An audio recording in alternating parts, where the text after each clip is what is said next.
والصلاة والسلام على سید المرسلین اما بعد فاعوذ باللہ من الشیطان الرجیم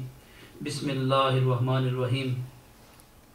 الصلاة والسلام علیک یا رسول اللہ الصلاة والسلام علیک یا رسول اللہ وعلی آلک واصحابک یا حبیب اللہ وعلی آلک واصحابک یا حبیب اللہ الصلاة والسلام علیک یا نبی اللہ الصلاة والسلام علیک یا نبی اللہ وعلی آلک واصحابک یا نور اللہ وعلی آلک واصحابک یا نور اللہ۔ سرکار مدینہ سردار مکہ مکرمہ صلی اللہ تعالیٰ علیہ وسلم کا فرمان برکت نشان ہے، اے لوگو بے شک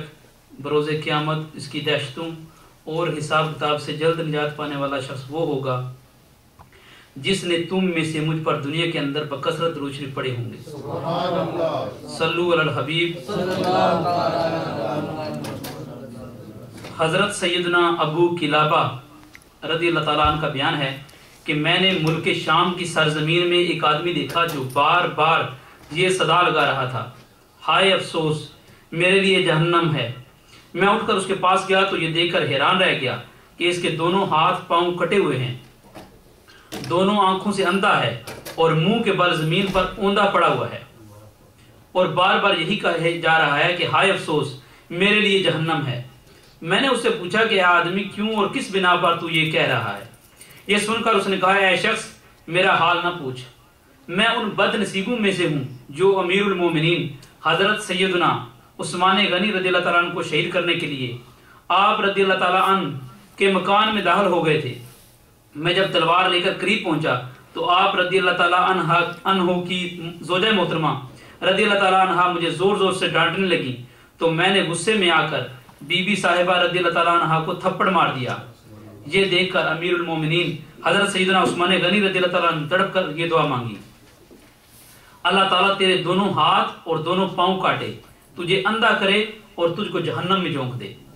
اے شخص امیر المومنین رضی اللہ تعالیٰ عنہ کے پر جلال چہرے کو دیکھ کر اور ان کی اس قاہرانہ دعا کو سن کر میرے بدن کا ایک ایک رونگٹا کھڑا ہو گیا اور میں خوف سے کانپتا ہوا وہاں سے بھاگ کھڑا ہوا۔ میں امیر المومنین رضی اللہ تعالیٰ عنہ کی 4 دعاؤں میں سے 3 کی زد میں تو آ چکا ہوں۔ تم دیکھ ہی رہے ہو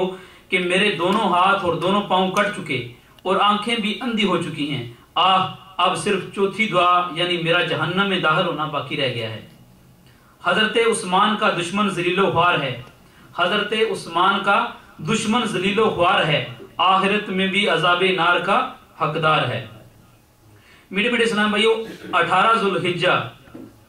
35 سنہ ہجری کو اللہ غنی کے پیارے نبی مکی مدنی عز و جل صلی اللہ تعالیٰ علیہ وسلم کے جلیل القدر صحابی عثمان غنی رضی اللہ تعالیٰ عنہ نہایت مظلومیت کے ساتھ شہید کیے گئے۔ آپ رضی اللہ تعالیٰ عنہ خلفائے راشدین یعنی حضرت سیدنا ابو بکر صدیق رضی اللہ تعالیٰ عنہ، حضرت سیدنا عمر فاروق رضی اللہ تعالیٰ عنہ، حضرت سیدنا عثمان غنی رضی اللہ تعالیٰ عنہ، حضرت سیدنا علی المرتضیٰ رضی اللہ تعالیٰ عنہ میں تیسرے خلیفہ ہیں۔ آپ رضی اللہ تعالیٰ عنہ کی کنیت ابو عمر اور لقب ذوالنورین یعنی 2 نور والا ہے، کیونکہ اللہ غفور عز و جل کے نور آقا حضور شافع یوم النشور شاہ غیور صلی اللہ تعالیٰ علیہ وسلم نے اپنی 2 شہزادیاں یکے بعد دیگرے حضرت سیدنا عثمان غنی رضی اللہ تعالیٰ عنہ کے نکاح میں دی تھی۔ نور کی سرکار سے پایا دوشالہ نور کا، نور کی سرکار سے پایا دوشالہ نور کا، ہو مبارک تم کو ذوالنورین جوڑا نور کا۔ آپ رضی اللہ تعالیٰ نے آغاز اسلام ہی میں قبول اسلام کر لیا تھا۔ آپ رضی اللہ تعالیٰ کو صاحب الہجرتین یعنی 2 ہجرتوں والے کہا جاتا ہے، کیونکہ آپ رضی اللہ تعالیٰ نے پہلے حبشہ اور پھر مدینہ منورہ زادہ اللہ و شرفم و تعظیمہ کی طرف ہجرت فرمائی۔ امیر المومنین حضرت سیدنا عثمان غنی رضی اللہ تعالیٰ عنہ کی شان والا بہت بلند و بالا ہے۔ آپ رضی اللہ تعالیٰ نے اپنی مبارک زندگی میں نبی رحمت، شفیع امت، مالک جنت، تاجدار نبوت، شہنشاہ رسالت صلی اللہ تعالیٰ علیہ وآلہ وسلم سے 2 مرتبہ جنت خریدی۔ سبحان اللہ۔ ایک مرتبہ بیر روما یعنی یہودی سے خرید کر مسلمانوں کے پانی پینے کے لیے وقف کر کے، اور دوسری بار جیش اسرت کے موقع پر، جس کو جنگ تبوک بھی غزوہ تبوک بھی کہتے ہیں۔ چنانچہ سنن ترمذی میں ہے، حضرت سیدنا عبد الرحمن بن خباب رضی اللہ تعالیٰ عنہ سے مروی ہے کہ میں بارگاہ نبوی علی صاحب الصلاۃ والسلام میں حاضر تھا اور حضور اکرم نور مجسم، رسول محترم، رحمت عالم، شاہ بنی آدم، نبی محتشم، سراپا جود و کرم صلی اللہ تعالی علیہ وسلم صحابہ اکرام علیہم رضوان کو جیش اسرت یعنی غزوہ تبوک کی تیاری کے لیے ترغیب ارشاد فرما رہے تھے۔ حضرت سیدنا عثمان بن عفان رضی اللہ تعالیٰ نے اٹھ کر عرض کی، یا رسول اللہ عز و جل صلی اللہ تعالی علیہ وسلم، پالان اور دیگر متعلقہ سامان سمیت